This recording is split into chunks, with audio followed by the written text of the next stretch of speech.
আজও তোকে নিয়ে অনেক কথা মনে পড়ে আমাদের প্রথম কথা, একসাথে হাঁটা, একসাথে হাসা, অভিমান মান অভিমান, রাতে ঘুমানোর আগে লম্বা ফোনে কথা বলা, সবকিছুই যেন আজও চোখের সামনে ভাসে। জানিস, তোকে ভুলে থাকার চেষ্টা করেছি অনেকবার, ভেবেছি সময় সবকিছু ভুলিয়ে দেবে, কিন্তু সময় যত গেছে ততই বুঝেছি তোকে ভুলতে পারা আমার জন্য অসম্ভব। কারণ তোকে আমি শুধু ভালোবাসিনি, তোকে আমি বিশ্বাস করেছি, আপন করেছি, নিজের করে নিতে চেয়েছি।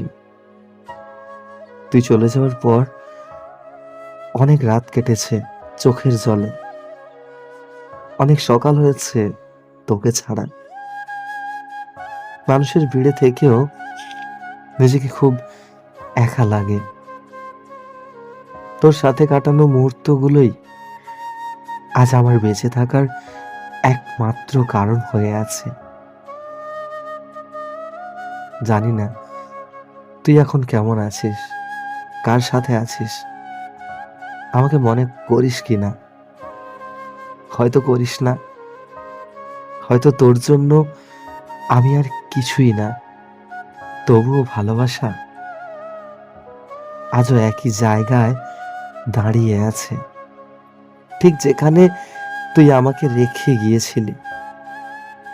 যদি কখনো খুব কষ্ট হয়, যদি কখনো মনে হয় কেউ নেই পাশে, একবার মনে করিস একজন ছিল যে তোকে খুব ভীষণভাবে ভালোবাসতো, আজও বাসে। তুই সুখে থাক, এটাই আমার প্রার্থনা। ভালোবাসা রইল চিরদিন। সো বন্ধুরা, আমাদের এই ছোট্ট গল্পটা যদি আপনাদের কাছে ভালো লাগে, আমাদের চ্যানেলটি সাবস্ক্রাইব করে বেল আইকনের অল ঘন্টিটা প্রেস করে দেবেন, যাতে আমাদের পরবর্তী গল্পগুলো আপনাদের কাছে খুব শীঘ্রই পৌঁছায়। আর হ্যাঁ, কমেন্ট করে আপনাদের মূল্যবান মতামতটি জানিয়ে যাবেন।